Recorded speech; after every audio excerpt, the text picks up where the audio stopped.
సంవత్సరాల తరబడి government job కోసం వేచి చూస్తున్నారా? కేవలం 8 నెలల్లో మీ కల నెరవేర్చుకోండి. వెంటనే కింది నంబర్స్‌కి కాల్ చేయండి.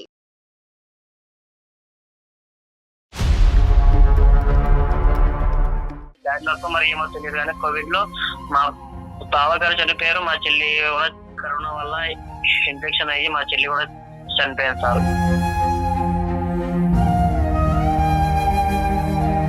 అర్థంగా మాట్లాడతారు. నాకు ఆ అమ్మాయి ఉంటే నువ్వు నాకు వద్దు, అవసరమే లేదని పుట్టింటికి వెళ్ళిపోయి నేను 3-4 సార్లు దాన్ని బ్రతిమాలి తీరా మా ఇంటికి తీసుకొచ్చాను సార్. కానీ ప్రతిసారి గొడవ పడితే ఆ అమ్మాయి ఉంటే నేను ఉండను, ఆ అమ్మాయి ఉన్న నా సొంత కూతురా అని అనాథాశ్రమంలో పడేద్దాం, డబ్బులు పడేద్దాం అంటుంది సార్. పడేద్దాం ఏంటి సార్, తను నా కూతురు సార్. అనాథాశ్రమంలో పడేసి డబ్బులు పడేద్దాం అంటుందా? ఎవరు చెప్పడానికి అర్హులు కాదు, హక్కు లేదు అనేటటువంటి విధంగా ఆ అమ్మాయి మాట్లాడి ఆ అమ్మాయి మాట మీద నిలబడితే శివ పెళ్లిని కోరుకుంటాడా, బిడ్డను కోరుకుంటాడా? ప్రియా ఫస్ట్ ఆఫ్ ఆల్ నాకు మన పాప నాకన్నా ఎక్కువ అటాచ్ నీకే కదా ప్రియా, నీకే కదా ప్రియా. నాకే అటాచ్ అయింది, నాకు ఆ పాప అంటే ఇష్టమే, నేను చూసుకున్నాను, అంతా చేశాను. కానీ ఇప్పుడు మన ఇద్దరు లైఫ్ కి ఎఫెక్ట్ అవుతుంది కదా.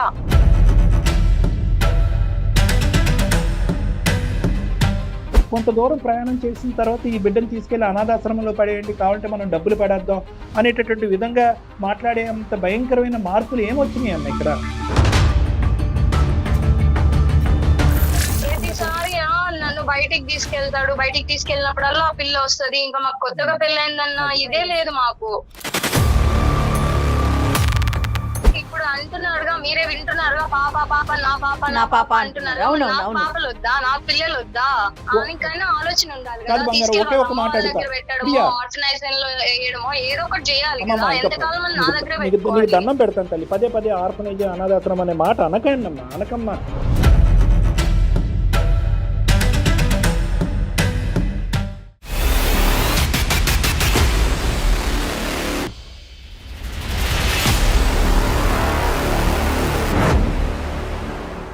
ఏవిసి హాస్పిటల్ సమర్పించు అందమైన జీవితం కార్యక్రమానికి స్వాగతం. నమస్తే కళ్యాణ్. సుజయ్ గారు, ఒక చంటి బిడ్డ భవిష్యత్తు మేడం ఎటు వెళ్ళాలి, ఏం చేయాలి, తన ప్రయాణం అసలు ఎట్లా, తన భవిష్యత్ ఏంటి? నాకైతే ఆ మెయిల్ చూసాక అసలు ఏం అర్థం కాలేదండి. నేను మామ శివ అని చెప్పేసి మెయిల్ చేశారు. మన దాకా వచ్చినందుకు నిజంగా నేను చాలా సంతోషపడ్డానండి. Very good. సలహా సూచన కోసం సుమన్ టీవీని అప్రోచ్ అయ్యారు అందమైన జీవితం కార్యక్రమానికి. 100% న్యాయం చేద్దాం. ఒకసారి శివతో మాట్లాడిద్దాం. తప్పకుండా మేడం.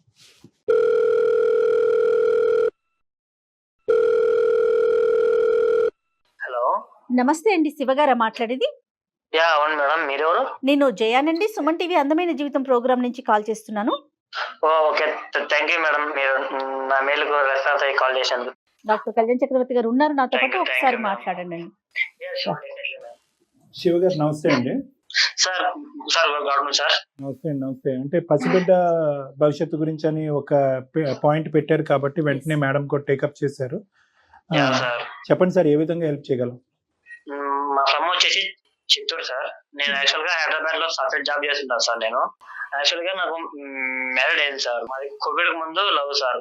మాది స్టడీ తర్వాత మేము హైదరాబాద్ అమీర్పేట లో కోచింగ్ కోసం వచ్చాము సార్. ఆ కోచింగ్ లో నాకు ఈ అమ్మాయి పరిచయం అయింది సార్. ప్రియా అనే అమ్మాయి పరిచయం అయింది. అదే మా వైఫ్ సార్. ఇప్పుడు మీ ఇంట్లో వాళ్ళ ఇంట్లో ఒప్పుకున్నారా, ఒప్పుకోకపోతే మీ ఇద్దరే పెళ్లి చేసుకున్నారా? లేదు మేడం, ఒప్పుకున్నారు మేడం. ఒప్పుకొని మా ఇద్దరికి లవ్ మ్యారేజ్ చేశారు మేడం. ఓకే, ఇక్కడ దాకా అంతా బాగుంది మేడం. దీనికి ముందు మా ఫ్యామిలీ గురించి తనకి అంతా ఒక ఐడియా ఉంది మేడం, తెలుసు మేడం. ప్రియా ఏం చేస్తుంటుంది? జాబ్ చేస్తుంది మేడం. మ్యారీడ్ అయ్యి 2 years అయింది సార్. ఆ సమస్య ఏంటంటే నాకు ఒక చెల్లి ఉంది సార్. ఆ చెల్లి గురించి కూడా చెప్పాను సార్, ప్రియాకి చెప్పాను. ప్రియా చూసింది. ప్రియా కూడా మా చెల్లితో మాట్లాడింది సార్ చాలా సార్లు. చెల్లి గురించి ఏం చెప్పారు మీరు? మా చెల్లి ఇట ఒక అబ్బాయిని లవ్ చేసినారు సార్. అప్పటికి ఇంకా నాకు ప్రియాకి పెళ్లి కాలేదు. మా చెల్లి పెళ్లి గురించి ఇంట్లో ఎవరు ఒప్పుకోలేదు అనేసి నేనే సైలెంట్ గా మా చెల్లికి పెళ్లి చేశారు కోవిడ్ లో. మీరు చేశారు పెద్దరికంగా? యా అవును సార్. అంటే లవ్ కి నేను రెస్పెక్ట్ ఇచ్చి చేశాను మేడం. నేను మీ చెల్లి ప్రేమించిన అబ్బాయికి వాళ్ళ ఇంట్లో వాళ్ళైనా ఒప్పుకున్నారా? లేదు మేడం, ఒప్పుకోలేదు మేడం. ఇప్పుడు నీకు చెల్లికి ఎంత వయసు భేదం ఉంది సుమారుగా? 5 years ఉంటుంది సార్. నువ్వు అంత ధైర్యంగా ముందుకొచ్చి చెల్లి పెళ్లి చేయటం వెనకట్ల నీ కాన్ఫిడెన్స్ ఏంటి? నా చెల్లి కదా సార్ ఎక్కడ మోసపోతుందని ఆ అబ్బాయి నేను కూడా ఫాలో అయ్యి ఆ అబ్బాయి క్యారెక్టర్ అంతా కనుక్కున్నా సార్. సరే, నువ్వు హోంవర్క్ అంతా చేసిన తర్వాతే మీ బావగారిని సెలెక్ట్ చేసుకున్నాను. అవును సార్. నా చెల్లి కదా మళ్ళీ ఫ్యూచర్ లో లైఫ్ ఇబ్బంది కావద్దని. కోవిడ్ లో అన్ఫార్చునేట్లీ మా చెల్లి బ్యాడ్ లక్ మరి ఏమో తెలియదు కానీ కోవిడ్ లో మా బావగారు చనిపోయారు. మా చెల్లి కూడా కరోనా వల్ల ఇన్ఫెక్షన్ అయ్యి మా చెల్లి కూడా చనిపోయింది సార్. చనిపోయేసరికి మా చెల్లికి కూతురు ఉంది సార్. వాళ్ళిద్దరు చనిపోయేటప్పుడు పాప వయసు ఎంత? 6 months బేబీ సార్. అప్పటికి మీకు పెళ్లి అయిందండి? లేదు మేడం, ఇంకా అవ్వలేదు. నాకు ఎలాగో మా ఫాదర్ లేరు సార్. సో ఇంకా మా అమ్మని మా కోడల్ని అదే మా చెల్లి కూతుర్ని కూడా తీసుకొని మా అమ్మ నేను మా చెల్లి కూతుర్ని బాగా కేరింగ్ గా చూసుకునే వాళ్ళం సార్. ఈ అన్ని విషయాలు కూడా ప్రియా క్లారిటీగా తెలుసు సార్ ప్రియాకి. అంటే ప్రియా ఇక్కడ వరకు యాక్సెప్ట్ చేస్తుందా? పెళ్లి తర్వాత కూడా యాక్సెప్ట్ చేస్తానని అంత లోతుగా మీరిద్దరు మాట్లాడుకున్నారు? ఎందుకంటే మీది కూడా లవ్ మ్యారేజ్ సార్. పెళ్లి అయిపోయినా కూడా మాకు ఇంకా యాక్సెప్టింగ్ ఉంటుందనే ప్రియా నాకు మాట ఇచ్చింది సార్. అమ్మ చూసుకోలేదా? లేదంటే ఆ పాప వాళ్ళ నాయనమ్మ తాతగారు చూసుకోలేరా? పెళ్లికి ఒప్పుకోలేదు కదా సార్ వాళ్ళు. ఓ, పెళ్లికి ఒప్పుకోలేదు, చంటబిడ్డ రోడ్డు మీద పడినా కూడా ఒప్పుకోరా? ఏ మానవత్వం అండి. మీ అమ్మగారు ఒక్కలే చూసుకోలేరా శివ? మా అమ్మకి హెల్త్ బాగాలేదు కదా, సో అంత కేరింగ్ గా ఉండదు సార్. నార్మల్ గా చూసుకుంటారు సార్, అంటే లైక్ స్నానం చేయడం అట్లా ఇట్లా అంతే సార్. సో అమ్మకైతే కనుక ఖచ్చితంగా ఆ బేబీని చూసుకోవటానికి పెంచడానికి ఎవరొకరు సపోర్ట్ కావాలి. అందులో మేనమామ అనేటటువంటి మీరు ఒక తండ్రి లాంటి పాత్రలో ఉంటారు కాబట్టి మీ సపోర్ట్ ఇంకా ఆవిడకి ఇది, ఎందుకంటే మీరే దగ్గరుండి పెళ్లి చేశారు. నేనే సొంత తండ్రిలాగా చూసుకున్నా సార్. నేను తండ్రి అనుకుని చూసుకున్నా. చాలా గ్రేట్. చాలా గ్రేట్. అందులో ఏంటంటే ఇతను ప్రియాని కూడా ఒప్పించాడు, అది గ్రేట్. అవును అవును. కాకపోతే మాకు రీసెంట్ గా 2 years బ్యాక్ పెళ్ళయింది సార్ నాకు ప్రియాకి. పెళ్ళైన 1 year దాకా తను కూడా మా కూతుర్ని, అదే కూతురు అంటే కోడలు సార్, తన్ని కూడా బాగా చూసుకుంటూ కేరింగ్ గా బాగా ఉంటాను సార్. అబ్బాయి కోడలని రావట్లేదు, కూతురు కూతురు చెప్పునా. మా కూతుర్ని చూసుకోవడం కాకుండా నా ప్రియాని కూడా ఎటువంటి లోటు కూడా రానికుండా చూసుకున్నా సార్. ఎందుకంటే నన్ను నమ్మి వాళ్ళ ఇంట్లో వాళ్ళని కాదని వచ్చింది కాబట్టి పెళ్లి చేసుకొని తను కూడా బాగా చూసుకోవాలి కదా సార్. సో పక్కన మా అమ్మాయికి ఎంత బాగాలేదు. ప్రియా వాళ్ళ ఇంట్లో కూడా మీ పెళ్లిని ఒప్పుకోలేదండి? లేదు మ్యామ్. ఏది ఇప్పటికీ కూడా? ఇప్పటికి కూడా ఒప్పుకోలేదు సార్. ఇప్పటికి కూడా. మీ అమ్మగారికి ఓకేనా మరి మీ పెళ్లి? మా అమ్మగారు ఇంకా ఒప్పుకున్నారు సార్. ఎందుకంటే మా ఫాదర్ లేరు కదా, సో నేను చూసుకుంటున్నా కాబట్టి ఒప్పుకున్నారు సార్. 1 year దాకా ప్రియ బాగానే ఉన్నారు సార్. ఉన్నట్టుండి ఏం ఆరోగ్యం వచ్చిందో ఏమైందో ఏం అర్థం కాలేదు సార్. ఉన్నట్టుండి అడ్డంగా మాడతారు సార్. నాకు నువ్వు వద్దు, ఆ అమ్మాయి ఉంటే నువ్వు నాకు వద్దు, అవసరమే లేదని పుట్టింటికి వెళ్ళిపోయి నేను 3-4 సార్లు దాన్ని బ్రతిమాలి తీరా మా ఇంటికి పిలుచుకొచ్చాను సార్. కానీ ప్రతిసారి గొడవ పడితే అమ్మాయి ఉంటే నేను ఉండను, అమ్మాయి ఉన్న నా సొంత కూతురా. ఈ భారాన్ని నేను సీక్రెట్ గా ఉంచి లాస్ట్ మినిట్ నీకు సర్ప్రైజ్ ఇవ్వలేదు కదా.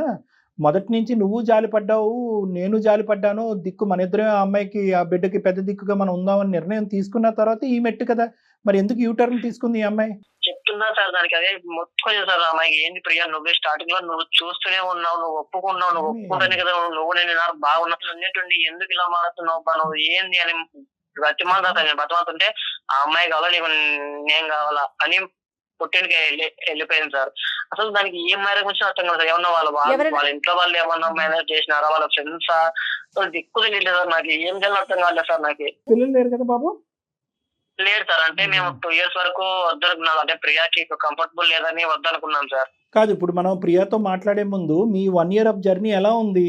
ఈ పాప ఉండటంతో మీరు అంటే ఉదాహరణకు చెప్తున్నాను, హనీమూన్కి వెళ్ళటం, ఒక సినిమాకి వెళ్ళటం ఇలాంటివి జరిగేవా? లేదంటే పాప ఉన్నది కాబట్టి మీరు కంప్లీట్గా పాప మీద ఫోకస్ పెట్టి మిగతావన్నీ కూడా అంటే మ్యారేజ్ అయిన తర్వాత ఉండవలసినటువంటి ఆ గుడ్ మెమరీస్ ఆ ఈవెంట్స్ అవేమీ లేవు? అలా ఏం లేదు సార్. నా కూతురిని బంగారంగా ఎంత బాగా చూసుకుంటారో నా పిల్లల్ని కూడా అంతే భారంగా చూసుకుంటారు సార్. మంత్లీ 2 times మూవీకి తీసుకెళ్తాను, షాపింగ్ తీసుకెళ్తాను, అన్ని చేస్తాను సార్. తనకి ఏమొక చిన్న తనలోంచి నీళ్లు కూడా రానికుండా బంగారంగా చూసుకున్నా సార్ నేను తన్ని. అదే విధంగా ఆ 1 year పాటు నా ప్రియ కూడా నన్ను బంగారంగా చూసుకున్నారు సార్.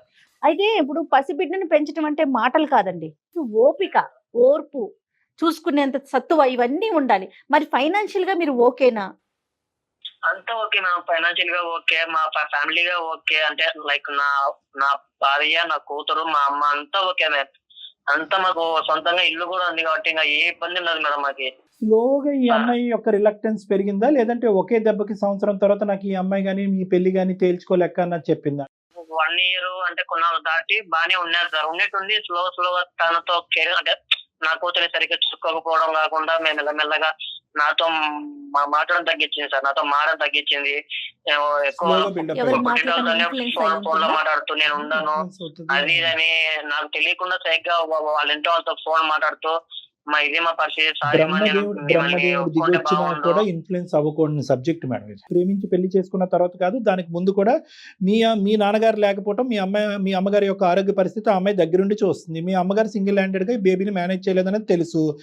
ఆప్షన్ బి ఏమైనా చెప్తుందా, ఇలా మేనేజ్ చేసుకోనివ్వండి, ఈ దారిలో వెళ్ళనివ్వండి అని ఏమన్నా చెప్తుందా, లేదంటే సింపుల్ గా ఇంట్లోంచి బయటకు వెళ్ళిపోతే నాకు అదే చాలా అంటుందా? తనని అనాలోచనలో పడేద్దాం, డబ్బులు పడేద్దాం అంటుంది సార్. పడేద్దాం ఏంది సార్, తను నా కూతురు సార్, నా సొంత చెల్లి కూతురు సార్, నా కోడలు కాదు తను. ఏంటన్నా అనాథాశ్రమంలో పడేసి డబ్బులు పడేద్దాం అంటుందా? అలా అంటుంది సార్. అది నా కూతురు సార్, నా కూతుర్ని అలా పడేద్దాం గిడేద్దాం అంటే ఎట్లా సార్, నేను ఎలా ఉండాలి సార్ నేను? నో. అసలు ఇంత క్రూరంగా ఎలా మారిపోయిందని ఇంతకాలం ప్రయాణంలో ఈ అమ్మాయి ఇంత కఠినంగా ఇంతకు ముందు వేరే సబ్జెక్ట్ మీద ఏమైనా వివరించిందా? ఇది ఫస్ట్ టైం ఇంత ఫస్ట్ టైం సార్. నన్ను ఫస్ట్ టైం పెళ్లి అయిన కొత్తలో గానీ, పెళ్లి కాకుండా లవ్ లో గానీ మొత్తం నన్ను బాగా నన్ను చూసుకుంటది, మా అమ్మని చూసుకుంటది, ఇట్లా నా కూతుర్ని కూడా చూసుకుంటారు సార్. పెళ్లి అయినాక 1 year దాటింది, ఇంకా ఇలా బిహేవ్ చేస్తుంది సార్. అమ్మతో ఎలా ఉంటది? మా అమ్మతో కూడా బాగానే ఉంటుంది మేడం. సమస్య ఎల్లప్పుడు ఆ పసిబిడ్డ అంతేనా? పసిబిడ్డని ఎక్కడన్నా అనాథలు పడేద్దాం, డబ్బులు పడేద్దాం అంతే. బిడ్డ అయితే వద్దు. అంటే 2-3 దఫాలు మీరు కూతురు అని వచ్చింది. అది చాలా హార్ట్ టచింగ్ నాన్న మాకు కూడా. అంటే ఏ స్థాయిలో ఆ పాపని, బహుశా మీ చెల్లిని చూసుకుంటున్నాం అనుకుంటున్నాను మేము, చెల్లిని కూతురులాగా. అయితే నేను అడిగేది ఒకటి, టైం లైన్. కూతురు కాదు సార్, నా కూతురు సార్. తను నా కూతుర్ని నా కూతురులా చూసుకోకుండా ఎలా చూసుకో సార్ నేను? కరెక్టే. మేమంతా మీతోనే ఉన్నాం నాన్న, ఎటువంటి భేదాభిప్రాయం మాకు లేదు, అంటే కాన్ఫ్లిక్ట్ ఆఫ్ ఐడియా ఏమీ లేదు. ఎటొచ్చి ఏంటంటే ఆ అమ్మాయి యొక్క ఆలోచన ఏంటి అన్నది కూడా మనం తెలుసుకోవటం ఇంపార్టెంట్. ఎందుకు నేను ఇది ఇంపార్టెంట్ అంటున్నానంటే, ఈ రోజు ఆ అమ్మాయిని భయపెట్టో, బెదిరించో, బతిమాలుకునో, ఏదో తూతూ మంత్రంగా తాత్కాలికంగా బిడ్డని మీతో పాటు ఉంచుకుంటే కనుక ఇది పాప జీవితాంతం మీతో పాటు ప్రయాణం చేయవలసినటువంటి అంశం. నెంబర్ 1.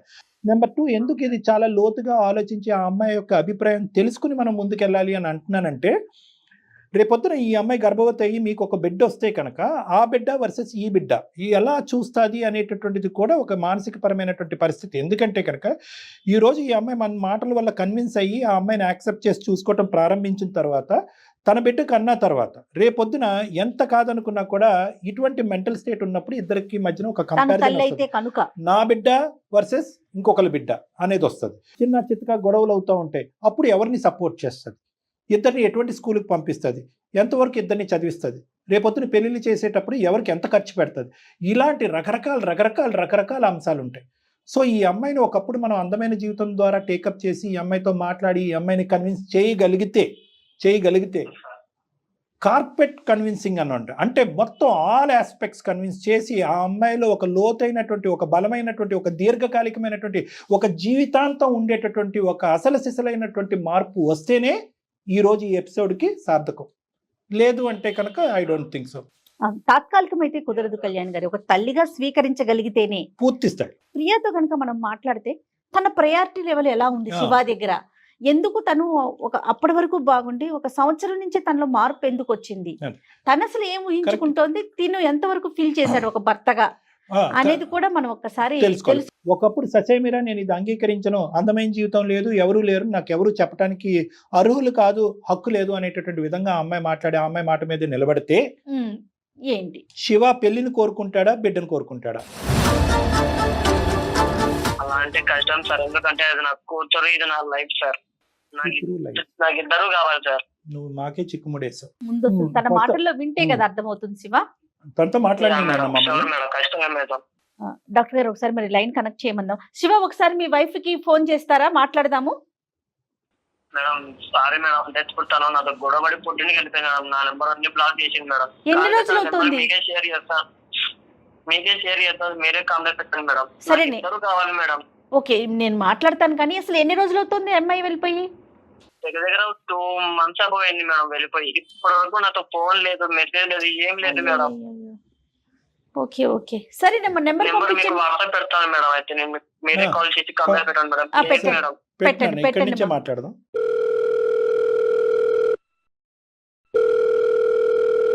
హలో హలో, ప్రియా అండి మాట్లాడేది?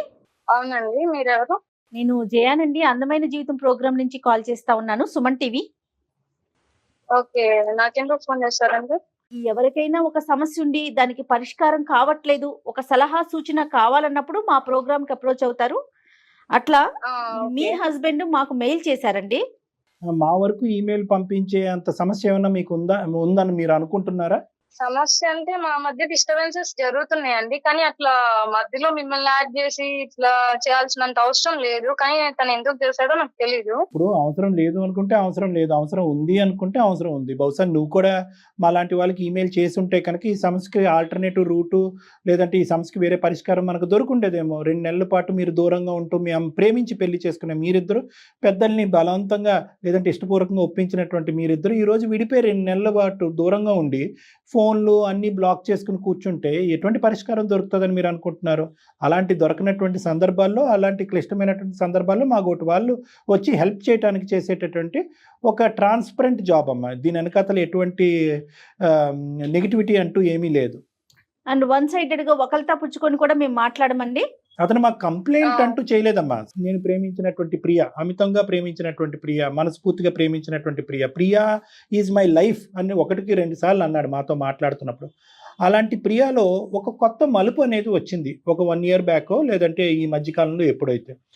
అందులో ముఖ్యమైనటువంటి అంశం ఏంటంటే కనుక నేను అల్లారు ముద్దుగా పెంచుకుంటున్నటువంటి మా చెల్లెల బిడ్డని, నా కోడలు అంటం కూడా నాకు ఇష్టం లేదు, నా కూతురు. నా కోడలు కాదు సార్, నా కూతురు సార్. రైట్. ఇప్పుడు మీరు వినే ఉంటారు, శివ కూడా లైన్ లోనే ఉన్నాడు.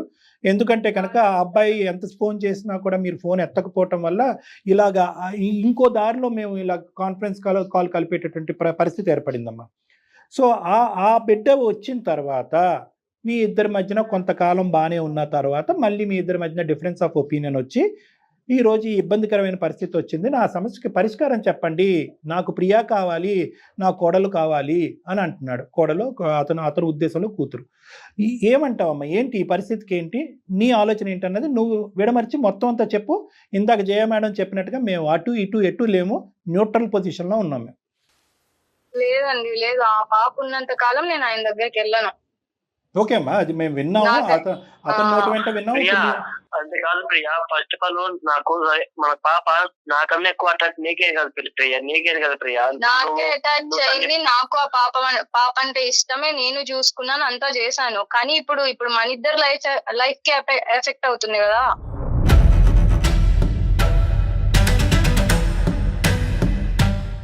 నువ్వు అక్కడ ఉన్నప్పుడు ఇక్కడ పాప సరిగ్గా తినడం లేదు, పడుకోవడం లేదు ప్రియా.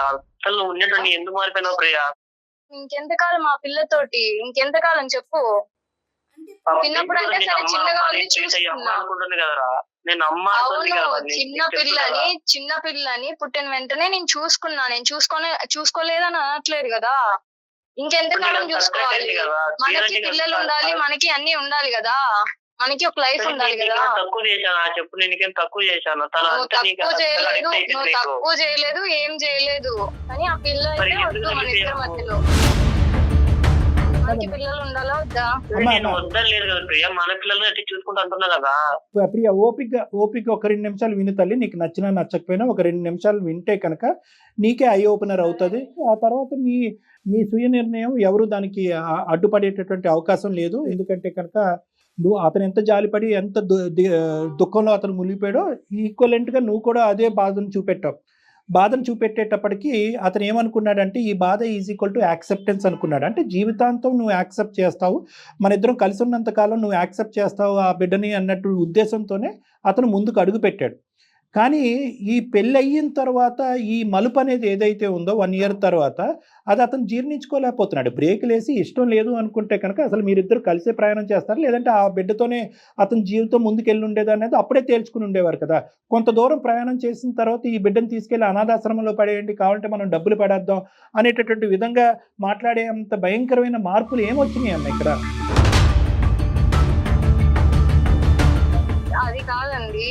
ఆయన్ని నమ్ముకునే కదా మా పేరెంట్స్ వద్దంటున్నా కూడా నేను వచ్చింది. ఓకే. సరే అమ్మాయిని స్టార్టింగ్ నేను యాక్సెప్ట్ చేసా. ఎప్పుడు అమ్మాయి మరీ చిన్న పిల్లగా ఉన్నప్పుడు. చిన్నపిల్ల పెద్దది అవుతుందండి. ఇప్పుడు నాకు పిల్లలు కావాలి కదా, ఉన్న టైం అంతా ఆ పాపతోనే స్పెండ్ చేస్తాడు, వస్తాడు, హోంవర్క్ చేస్తాడు. పెళ్లి చేసుకున్నప్పుడు మీరు ఇద్దరు పిల్లలు వద్దు అనుకున్నారు? నేను ఎప్పుడు ఆయనతో డిస్కస్ చేయలేదు. నేను కొద్ది రోజులు గ్యాప్ ఇద్దాం, మనం ఎంజాయ్ చేద్దాం, ఇప్పుడే కదా రీసెంట్ గానే కదా పెళ్లి అయింది, అప్పుడే పిల్లలు ఎందుకని నేను పిల్లలు ఇప్పుడే వద్దు అనుకున్నాను. ఆ పిల్ల ఉందని మనకి పిల్లలు వద్దు అది ఇది అని నేను ఎప్పుడు చెప్పలేదు ఆయనకి. పిల్లల్ని ప్లానే చేయలేదండి. ఇప్పుడు మేము ఎప్పుడైనా బయటికి వెళ్తున్నా కూడా ఆ పిల్ల మాతో వస్తుంటే మేము మా పిల్లనే అనుకుంటున్నారు అందరూ. అదే అందరూ అనుకుంటున్నారమ్మా, అనుకోని మంచిదే కదా, ఇప్పుడు తప్పే ఉంది. ఇప్పుడు కాదు ఎప్పటికీ అలా అనుకోవాలి. అనుకుంటే ఇంకా మనకు మంచిది కదా. చెప్పు నీకు అమ్మాయి నుదుటి మీద ఏమి చెల్లెలు కూతురని రాసిలేదు కదమ్మా, అలాగే అనుకుంటారు సమాజం. మీ ఇద్దరు బిడ్డ అబ్బా ఎంత చక్కగా ప్రేమించుకున్నారు. ప్రతిసారి నన్ను బయటికి తీసుకెళ్తాడు, బయటికి తీసుకెళ్ళినప్పుడల్లా ఆ పిల్ల వస్తది. ఇంకా మాకు కొత్తగా పెళ్ళైందన్న ఇదే లేదు, మాకు ప్రైవసీ లేదు, ప్రయారిటీ లేదు. అసలు నాకు ప్రయారిటీనే ఇవ్వట్లా, మొత్తం ఆ అమ్మాయికే ఇస్తున్నాడు, అమ్మాయితోనే టైం స్పెండ్ చేస్తున్నాడు. మంత్లీ నీకు మూవీస్ తీసుకెళ్తా, షాపింగ్ తీసుకెళ్తా, నువ్వు ఎక్కడికి తీసుకోపోయినా మనతో అమ్మాయి వస్తది, ఆ పిల్ల వస్తది, ఆ పిల్లతోనే టైం స్పెండ్ చేస్తావు. చిన్నపిల్ల కాదే, వదిలేసి వెళ్తారా? పిల్ల ఎన్ని అమ్మా రేపొద్దున నువ్వు కన్సీవ్ అవుతావు, డెలివరీ అవుతావు, పాపో బాబో వస్తారు మీ ఇద్దరి మధ్యలో కూడా. మీరిద్దరు ఎక్కడికైనా బయటకు వెళ్ళేటప్పుడు పిల్లల్ని వదిలేసి వెళ్తామమ్మా? కాదండి, నాకు పుట్టిన పిల్లలు నా పిల్లలు అవుతారు. వాళ్ళెవరో పిల్లల్ని తెచ్చుకొని పెంచుకోమంటే నేను ఎలా పెంచుకుంటాను? అది కాక నాకు ఇప్పుడే కదా పెళ్ళయింది, అప్పుడే పిల్లల్ని పెంచాలి ఇది ఇది అంటే నాకు కుదరదు కదా. పెంచిన ప్రేమ ఎంత గొప్పది కదమ్మా. హ్యాపీనెస్ కోసమే కదా, మా హ్యాపీనెస్ కోసమే కదా ఇంకొద్ది రోజులు పిల్లలు వద్దు అని మేము అనుకుంది. ఇప్పుడు ఈ పిల్లలు ఉంటే ఎక్కడుంటది హ్యాపీనెస్? కాదు బంగారు, ఆ పాపని నువ్వు యాక్సెప్ట్ చేసినప్పుడు 100కి 200 మార్కులు పడినాయి. యాక్సెప్ట్ అంటే నేను అమ్మాయి జీవితాంతం చూసుకుంటానని యాక్సెప్ట్ చేయలేదండి. చిన్న పిల్ల ఆ చంటి బిడ్డతో అగ్రిమెంట్ రాసుకున్నారా? 100 రూపాయల స్టాంప్ పేపర్ మీద నువ్వు ఆ బిడ్డ రాసుకున్నారా? సంవత్సరం కాలం పాటే నువ్వు నాతో పాటు ప్రయాణం చేస్తావు, అప్పుడు వరకే నేను నీ తల్లిలా ఉంటాను, ఆ తర్వాత కట్. ఆయనకు ఒకటి కామన్ సెన్స్ తో ఉంటాడు అని అనుకున్నాను. ఆ పిల్ల చిన్న పిల్ల, ఆ టైంలో అనాథాశ్రమంలో వాటిలో వేయడం కరెక్ట్ కాదు. ఓకే, అనాథాశ్రమంలో వేసే ఆలోచన సంవత్సరం తర్వాత 2 సంవత్సరం నీకుందా? ఆ టైంలో అనాథాశ్రమంలో వేయడం కరెక్ట్ కాదు అని నేను ఇంటికి తెచ్చుకొని నేను చూసుకున్నానే గానీ నేనేం జీవితాంతం చూసుకుంటానని ఆయనకి హామీలు ఇవ్వలేదు. అతనికి చెప్పావమ్మా? పెళ్లికి ముందు చెప్పావా 2 ఇయర్స్ తర్వాత అనాథాశ్రమంలో ఈ అమ్మాయిని ఖచ్చితంగా వేయాలనే మాట చెప్పావా? అలా అయితే శివను మనం ప్రశ్నించాలి. ఈ రోజు రాలేదండి మా మధ్యలో, మరి రాలేదు. జీవితాంతం అమ్మాయి నాతోనే ఉంటదని కూడా రాలేదు. అమ్మ జీవితాంతం ఆ బిడ్డ నీతో పాటు నో ప్రియా, జీవితాంతం ఆ బిడ్డ నీతో పాటు ప్రయాణం చేస్తాది అనేటటువంటిది అది అది అది టేకెన్ ఫర్ గ్రాంటెడ్. నువ్వు ఎప్పుడైతే ఆ బిడ్డని యాక్సెప్ట్ చేసావో, మా పెళ్లి తర్వాత కూడా ఆ అమ్మాయి నీతో పాటు ఉంటుందని అనుకున్నారో, అనాథాశ్రమంలోకి ఇప్పుడు చాలా చిన్న బిడ్డ తర్వాత అనాథాశ్రమంలో పెడదామనే మాట రాలేదో, it automatically means that the baby is going to travel with you for the rest of your life. మీ జీవితాంతం ఆ బిడ్డ మీతో పాటే మీ కన్న బిడ్డలాగే ఉంటుంది అనేటటువంటిది ఒక పచ్చి నిజం. అది మీరు యాక్సెప్ట్ చేయాలి. నేను అది మాట్లాడలేదు ఇది మాట్లాడలేదు కాబట్టి సంవత్సరం తర్వాత నేను లోపల క్యాలిక్యులేషన్ చేసుకుని ఇక్కడ ఒకటి వాస్తవమైనటువంటి అంశం. ఆ టైంలో ఎవరు క్యాలిక్యులేషన్ చేసుకోరండి. ఆ పిల్ల పాపం వాళ్ళ అమ్మ నాన్ని పోగొట్టుకొని ఉంది, తీసుకొచ్చాడు ఇంటికి. నేను చూసుకోవాలి కాబట్టి, ఆ పిల్ల చిన్న పిల్ల కాబట్టి ఎవరికన్నా కన్సర్న్ ఉంటది, చూసుకుంటారు. నేను చూసుకున్నాను. అమ్మ పాపం అని చూసావా? ఆ పాపం అనే ఒక పదం, చంటిబిడ్డ అండి, తల్లిదండ్రులు ఇద్దరిని పోగొట్టుకుని ఒక అనాథ పిల్లని, ఆ పాపం అనేటటువంటిది మనసు లోపల నుంచి ఒకసారి పుట్టుకొస్తే కనుక అది చచ్చేంత వరకు ఉండాలమ్మా. ఇప్పటికీ ఇంకా పాపం అమ్మా. అప్పుడు తల్లిదండ్రులు పోగొట్టుకుని పాపం అనేటటువంటి ఆ బిడ్డకి ఇప్పుడు మరీ పాపం అమ్మా.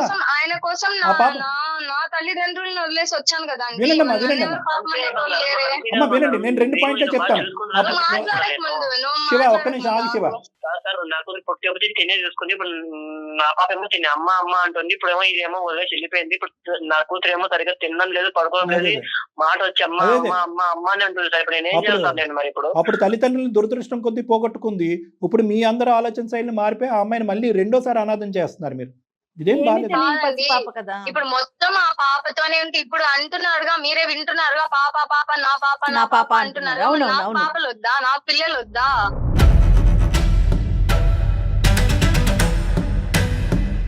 వాళ్ళ తల్లిదండ్రులు దురదృష్టం కొద్ది చనిపోయారు. మీరు ఈ రోజు మీరిద్దరు ఆ ఆడబిడ్డను రోడ్డు మీద వదిలేస్తే కనుక మీరు ఇంకా పెద్ద పాపం పని చేస్తున్నట్టు. ఎవరు చూసుకుంటారమ్మా 4 సంవత్సరాల ఆడపిల్లని ఇప్పుడు తీసుకెళ్ళి? రోడ్డు మీద వదిలేయమని చెప్పట్లేదు. రోడ్డు మీద వదిలేయటమే. తల్లిదండ్రుల్ని చూస్తారు అంటే ఇప్పుడు నాకు ఒక సెపరేట్ లైఫ్ ఉంటుంది, మీరే అర్థం చేసుకోండి. నీ లైఫ్ ఒకటి బంగారం, నీ లైఫ్ గురించి మాట్లాడదాం ఫస్ట్. ఆ పాప లైఫ్ గురించి మాట్లాడదాం. ఇది మీరిద్దరు ఇష్టపూర్వకంగా తీసుకున్నటువంటి ఒక ఆడపిల్ల, జీరో ప్లానింగ్ తో తీసుకున్నటువంటి ఆడపిల్ల. ఇది మళ్ళీ చెప్తున్నారు ఇద్దరు తీసుకున్నామండి, మేము తీసుకొని ఏం వదిలేయలేదే. ఆ అమ్మాయి ఊహ తెలిసే వరకు, ఆ అమ్మాయికి కొంచెం మాటలు వచ్చే వరకు నేను చూసుకున్నాను కదా. నేనేం ప్రపంచంలో అంతేనా? ఇదేనా నియమం? అంటే అలాగైతే కనుక పిల్లలు కన్నటువంటి 3 సంవత్సరాల తర్వాత తల్లిదండ్రులందరూ తీసుకెళ్లి హాస్పిటల్ నాకు ఇష్టమే, ఆ పాప అంటే నాకు ఇష్టమే. ఆ పిల్ల మాకు దూరంగా ఉండాలంటున్నానే గానీ నేనేమి మధ్యలో వెళ్ళి చూడను, అసలు వదిలేస్తానని చెప్పట్లేదు. ఇక్కడ ఇందాక నుంచి నా జీవితం ఏంటి అని అంటున్నావు కదా నాన్న. ఈ రెండు విడిగా చూద్దాం అమ్మా. నీ జీవితం గురించి కూడా ఈ రోజు శివతో మాట్లాడతాను నేను ఖచ్చితంగా. ఈ కాన్వర్సేషన్, ఈ ఫోన్ కాల్ లోనే మాట్లాడతాను. ఎందుకంటే శివ ఎంత కాదనుకున్నా కూడా ఒక సైడ్ ఇమోషన్ తో కొట్టుకుపోయాడు. ఏదైతే పెళ్లి తర్వాత మీకు కావాల్సినటువంటి best images or best memories సంబంధించినటువంటిది అది ఎంత కాదనుకున్నా మిస్ అయింది. కాబట్టి ఇప్పుడేలా ఉంటే కనుక రేపొద్దు నా పిల్లలు పుట్టిన తర్వాత నన్ను నా పిల్లల్ని పక్కన పెట్టి ఈ అమ్మాయిని కూతురని ఎత్తుకుని తిరుగుతాడనే అభద్రత నీకు క్రియేట్ అయింది. కాదు, నేనేమన్నా ఆ పిల్లకి తల్లిగా వచ్చానని నేను మా వాళ్ళందరినీ మరి ఎలా వచ్చావమ్మా? మరి ఎలా వచ్చావు? ఒక తల్లిగా రాలేదు, ఎవరైనా వచ్చావు? గార్డియన్ అని వచ్చావా? గార్డియన్ అని వచ్చావా? మేడ్ అని వచ్చావా? అలాగే ఉంది ఇప్పుడు నా పరిస్థితి, అలాగే ఉంది ఇప్పుడు. నేను పిల్లల్ని వద్దనుకొని 2 సంవత్సరాలు ఆగుదాం అనుకొని మేము లైఫ్ ఎంజాయ్ చేద్దాం అనుకుంటే పిల్లని తీసుకొచ్చాడు. సరే ఓకే చూసుకున్నాను, ఆ అమ్మాయి పాపం జాలితో చూసుకుంటే ఎంతకాలం చూసుకోవాలి నేను? 1-2 సంవత్సరాలు ఆయనకైనా ఆలోచన ఉండాలి కదా. దగ్గర పెట్టడమో, ఆర్ఫనైజేషన్ లో వేయడమో ఏదో ఒకటి చేయాలి కదా. ఎంతకాలం నా దగ్గర పెట్టుకోవాలి? దండం పెడతాను తల్లి, పదే ఆర్ఫనైజ్ అనాథాశ్రమం అనే మాట అనకమ్మా. అమ్మాయికి మీరు ఒక జీవితాన్ని ప్రొవైడ్ చేయాలనే ఉద్దేశంతో ముందుకు వచ్చారు. లేదంటే పుట్టగానే 6 నెలలు నిండినటువంటి ఆ బిడ్డను తీసుకెళ్లి ఆర్ఫనైజ్ లో పడేయవలసిందమ్మా. రెండోసారి ఆ అమ్మాయి అనాథ అవ్వాల్సినటువంటి అవసరం ఏముందమ్మా? ఇది రెండోసారి ఆ పాప అనాథ అవుతున్నట్టు లెక్క ప్రకారం. ఆ టైంలో అనాథాశ్రమంలో ఏదంటే పాపం సార్, చిన్న పిల్ల కదా, అందుకనే వదిలేసాను సార్. నేను నా దగ్గరే నా పాపలాగే పెంచుకున్నాను. అదే ఆ పాపం ఇప్పుడు ఎందుకు ఆ పాపం అనిపించట్లేదమ్మా?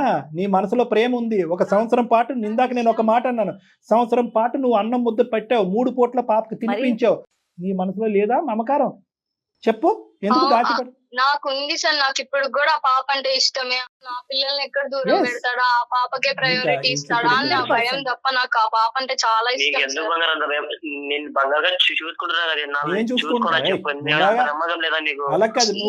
నాకు డిఫరెన్సెస్ తెలుస్తున్నాయి సార్, అదే నా భయం సార్. అమ్మమ్మ, ఈ భయం నీదా? మీ తల్లిదండ్రులు ఎవరన్నా నీ బ్రెయిన్ లో ఇంజెక్ట్ చేశారా? నా తల్లిదండ్రులు ఎందుకు ఇంజెక్ట్ చేస్తారు? మాకేం తెలుసు, సంవత్సరం తర్వాత అంత మార్పు వచ్చేటప్పటికి మేము అలాగే అనుకుంటాం కదమ్మా. సరే, ఇది కేవలం నీ ఆలోచనే. చిన్న పిల్లగా ఉన్నప్పుడు అంటే సరే చిన్న పిల్ల చూసుకొని అని చెప్పేసి నేను వదిలేస్తాను సార్. పెద్దగా అయ్యే కొద్ది కూడా ఇంకా అదే ప్రయారిటీ అలానే ఇస్తున్నాను, నాకు ప్రయారిటీనే ఇవ్వట్లేదు. ఇప్పుడు ఆ అమ్మాయి ఒక అభద్రతతో బాధపడుతుంది. ఆ అమ్మాయిలో ఎటువంటి కఠినత్వం లేదు, క్రూరత్వం లేదు. మాటలు కొన్ని దొరలినాయి కానీ నీకెంత ప్రేమ ఉందో ఆ బిడ్డ మీద ఆ అమ్మాయికి కూడా అంతే ప్రేమ ఉంది. నువ్వు ఆ అమ్మాయికి సెక్యూరిటీ. ఆ అమ్మాయి అభద్రత ఫీల్ అవుతుంది. నన్ను నెగ్లెక్ట్ చేశాడు, ఇగ్నోర్ చేశాడు, నన్ను భయం వస్తుంది. నాకు పిల్లలు పుట్టిన తర్వాత నా పిల్లలు నా భవిష్యత్తు ఏంటి అని భయం వేస్తుంది. ఆ అమ్మాయికి సెక్యూరిటీ. ప్రియ నా ప్రాణం సార్, నేను ప్రియ నా ప్రాణం సార్. నేను 5 లవ్ సార్, మాది 5 years లవ్ సార్. నేను ఎందుకు తను వదులుకున్నా సార్? వదులుకోవటం కాదన్నా, నువ్వు బిడ్డకి ఇచ్చేటటువంటి ఇంపార్టెన్స్ ప్రయారిటీలో ఈక్వలెంట్ గా కొత్తగా పెళ్ళైనటువంటి నీ భార్య కొన్ని ఆశలు కోరికలతో పాటు వచ్చేటటువంటి అమ్మాయి, మీరిద్దరు పిల్లలు కొంతవరకు వెయిట్ చేయాలనుకున్నారు. ఎందుకు? మీకంటూ ఒక జీవితం కావాలి కదా. ఆ జీవితాన్ని అమ్మాయి చూడాలి అనుకుంటుంది. సో ఆ క్వాలిటీ టైం కానీ, ఆ ప్రేమ కానీ, ఆ దగ్గరుండేటటువంటి ఆ మాట్లాడేటటువంటి విధానం కానీ ఆవిడకి కూడా ఆ ఇంపార్టెన్స్, ఆ ఫీల్ కలిగించేటటువంటి ప్రయత్నం చేయమని నా రిక్వెస్ట్. సరే సార్, ఇప్పుడు మీ ముందరే తనకు ఏం కదా ఒక మాట అడగమన్నా సార్. నేను ఏం సరే ఐ విల్ డూ సార్. నేను ఏం సరే నేను చేస్తాను సార్. తనకు అది నా పని ఉంటే చాలు సార్. నాకు తను ఈ బిడ్డ అంశాన్ని తీసి పక్కన పెట్టి ఇవన్నీ చేసే అనేటటువంటి అంశం పక్కన పెట్టేసి మీరిద్దరు ఫ్యూచర్ లో ఎలా ఉండాలి అనుకుంటున్నారు, నీకేం కావాలి అని కోరుకుంటున్నావు, నీ అభద్రత క్లియర్ అవ్వాలంటే ఏం జరగాలి అనేది ఆ అబ్బాయిని అడగమ్మా. నాకైతే నాకు ప్రయారిటీ ఇవ్వాలి సార్. నేను ఇప్పుడు మా పేరెంట్స్ ని వదిలేసి ఇంత దూరం ఆయనతో Correct. వచ్చినప్పుడు వాళ్ళు నన్ను ఒక మాట అంటారు కదా, వదిలేసి వెళ్ళావు ఏంటి, నీ లైఫ్ ఇలా ఉంది ఏంటి అని. నా ప్రయారిటీ నాకు కావాలి, నాకు పిల్లలు కావాలి, నా పిల్లల్ని ఆయన సరిగ్గా చూసుకోవాలి. ఫ్యూచర్ లో నీకు ఆ పాప కలిగేటువంటి అంటే పిల్లలు నాకు ఇష్టం సార్. అమ్మా ఏం మళ్ళీ చెప్పు ఆ మాట, నాకు పదే పదే వినాలనుంది, చెప్పు. ఆ పాప అంటే నాకు ఇష్టం సార్. నాకు ఇష్టం లేదని నేను అన్నట్లు, ఇష్టం లేకుండా పెళ్ళైన కొత్తల్లోనే తీసుకొస్తే నేను చూసుకున్నాను అంటే నాకు ఇష్టం ఉంది, నేను Super. పెంచుకున్నాను, 100%. నాకు ఆ ప్రేమ ఉంటది. Without any question undoubtable. సరే ఇప్పుడు అతను చెప్తున్నాడు కదమ్మా, మీ ఇద్దరి మధ్యన ఆ బ్యాలెన్స్ ఆఫ్ ఇమోషన్స్ రావడానికి, మీ ఇద్దరికి ఒక క్వాలిటీ ఆఫ్ లైఫ్, మీ ఇద్దరికంటూ ఒక ప్రైవేట్ లైఫ్, ఒక క్వాలిటీ ఆఫ్ లైఫ్ రావడానికి అతను కొన్ని ప్రామిసెస్ చేశాడు కదా మా సమక్షంలో, దానికి నీ అభిప్రాయం? నేను ఎట్లా నమ్మాలి సార్? నేను దగ్గరుండి చూసాను కదా. నాకు ప్రయారిటీ ఇవ్వకుండా లేచిన దగ్గర నుంచి ఆ పాప పాప పాప అంటూనే నాకు కూడా తిరుగుతాడు. మారాల్సిన ఎట్లా అవసరం నమ్మాలి ఉంది ఆయన్ని? ఆయన ఎట్లా నమ్మాలి సార్ నేను? మీ దగ్గరికి రమ్మని. యా ఒక్కసారి అమ్మ మీరిద్దరు ఏంటంటే ఇప్పుడు బిడ్డని తీసి పక్కన పెడదాం అనేటటువంటి అంశాన్ని దగ్గర నుంచి, శివ నాకు క్వాలిటీ టైం ఇవ్వాలి, నన్ను బాగా చూసుకోవాలి, పుట్టబోయేటట్టు నా పిల్లల్ని భద్రతగా చూసుకోవాలి అనేటటువంటి అభిప్రాయం మీకు వచ్చారు కాబట్టి 80% of the job is done. నేను ఒకటే అడుగుతున్నానమ్మా, నాకు నమ్మకం ఏంటి అంటే కనుక ఇప్పటి వరకు శివాకి ఇంకా చెల్లిపోయినటువంటి బాధలోనో, లేదంటే బిడ్డని ఎలా పెంచాలి అనేటటువంటి భారంతోనో, లేదంటే బిడ్డని నిన్ను కుటుంబాన్ని ఎలా బ్యాలెన్స్ చేయాలి, ఆరోగ్యం బాగాలేనటువంటి తల్లిని ఎలా చూసుకోవాలి, భవిష్యత్తు ఎలా ఉంటుందని ఇలాంటి రకరకాల సందిగ్ధమైనటువంటి ప్రశ్నలతో అతను బహుశా నిన్ను కేర్ చేసేటటువంటి విధానంలో కొంతవరకు నెగ్లెక్ట్ చేశాడనేది వాస్తవం. శివాకి అర్థమయ్యేటటువంటి విధంగా నీకు ఎటువంటి భయాలు ఉన్నాయి ఇప్పుడు బాగా అర్థమైంది అతనికి. 2 months పాటు నువ్వు వదిలి వెళ్ళిపోయేటప్పటికి బిడ్డ అమ్మ అమ్మ అమ్మ అమ్మ అనుకునేటప్పటికి ఆ బిడ్డని ఇంకా ఎక్కువగా ఇబ్బంది పెట్టద్దమ్మా ప్లీజ్. ఎందుకంటే కనుక పసిబిడ్డ సిక్ అవుతుంది. ఇప్పటి వరకు అన్నం ముద్దలు తినిపించినటువంటి అమ్మ ఈరోజు సడన్గా హాలిడేకి వెళ్ళిపోయిందంటే కనుక ఆ బిడ్డ పరిస్థితి ఏంటి? కాబట్టి నువ్వు పెద్ద మనసుతో మమకారంతో వీలైనంత తొందరగా వెనక్కి రావాలి. నువ్వు శివ ఎదురు కూర్చోండి. నీకు ఎటువంటి అభద్రతలు ఎటువంటి భయాలు ఉన్నాయి అనేటటువంటిది మీరు మనసు విప్పు మాట్లాడుకోండి.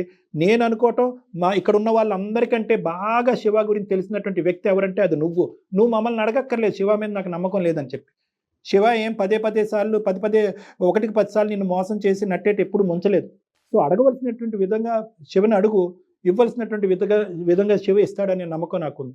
అప్పటికీ కూడా మీకు ఎటువంటి సందేహాలు అనుమానాలు ఉంటే కనుక ఒకళ్ళు ఇంకోటి చేస్తారు. అంటే శివాకున్న అనుమానం ఏంటంటే అదే స్థాయిలో తల్లిగా నువ్వు ఆ బిడ్డను చూసుకుంటావా లేదా ఇదివరకటి ప్రేమలా కానీ సందేహం నీకుండొచ్చు. శివ ఇప్పుడు డాక్టర్ ఎదురుగుంటా జయ మేడం ఎదురుగుంటా చేసినటువంటి వాగ్దానాలను నిలబెట్టుకుంటాడా, లేదంటే ఇదేదో తాత్కాలికంగా నేను వెనక్కి వచ్చేంత వరకు మాట్లాడే మాటల అనే అనుమానం ప్రియాకు ఉండేటట్టయితే కనుక మీరిద్దరు మళ్ళీ నా దగ్గరికి రండి. 1-2 సార్లు మనం కూర్చుని మాట్లాడుకుని ఆ డౌట్స్ ఆ కాన్ఫ్లిక్ట్ ఆఫ్ ఒపీనియన్స్ ఏమన్నా ఉంటే కనుక మనం క్లియర్ చేద్దాం. ఎల్లకాలం మీరు హ్యాపీగా ఉంటారు, అది నాది గ్యారంటీ. సార్ మీరు ఇంతగా చెప్తున్నారు కాబట్టి నాకు నమ్మకం ఉంది శివ మీద. కాకపోతే ఈ మధ్య నాకు టైం ఇవ్వకపోవటం అవన్నీ అసలు ఎలా చేస్తున్నసరికి నేను ఉన్నావు కొంచెం పిచ్చమ్మాయి? అంత చంటి అల్లారు ముద్దుగా ఉండే ఆ బిడ్డని వదిలేసి 2 నెలలు ఎలా ఉన్నావురా అసలు నువ్వు? నేను ఉండలేను సార్. నాకు ఇష్టమే సార్ ఆ పాప అంటే.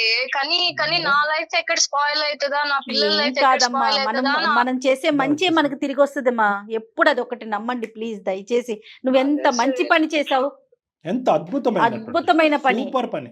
ఏ ఆడపిల్ల చేయదు. ప్రతి ఒక్కరిని సల్యూట్ చెప్తాం నువ్వు చేసిన పనికి. నేను మాట్లాడతా సార్, నేను ప్రియాని నా పిల్లలందరినీ ఒకేలాగా చూసుకుంటా సార్, నేను బాగా రైట్, చూసుకుంటా. మాటల్లో కాదు శివ, అది చేతల్లో. నువ్వు చూసుకుంటున్నానని నువ్వు అనుకోవటం కాదు, ఆ అమ్మాయికి కూడా ఆ ఫీల్ రావాలి. సరేనా? ఓకేనా శివ? తప్పకుండా మేడం ఆ, చూసుకుంటాను right madam. Right. Sleeper bus ticket book చేయి, వచ్చేస్తుంది. ఓకే సార్, బాయ్ అమ్మ Priya. Okay, sir. Bye. Thank you, sir. God bless you. Thank you sir. Bye bye. అదండి. అమ్మా ఇతని వైపు నుంచి కూడా కాస్త మార్పులు చేర్పులు ఉండాలి. అతను కళ్యాణి కంప్లీట్ గారు. గా చెప్పాను కదా మేడం, నా బిడ్డ నా నా బిడ్డ సమస్య నా బిడ్డ బరువులు అనేసరికి బాధ్యతలు పెరిగిపోయేటప్పటికి ఎంత కాదనుకున్నా అమ్మాయి కొద్దిగా ఇగ్నోర్ అయ్యి నెగ్లెక్ట్ అయ్యి ఆ అంతే అమ్మాయి వేరే కదా. కాన్సెప్ట్ లో వచ్చేసింది కంప్లీట్. అంతే కదా కళ్యాణ్ గారు. చూద్దాం, ఒకవేళ వచ్చి కలుస్తానంటే కనుక డెఫినెట్ గా అవసరం పడదు. ఇన్ కేస్ ఏదైనా వస్తానంటే మీరు మాట్లాడండి. 100%. రైట్ అండి, నమస్తే. నమస్తే జగన్.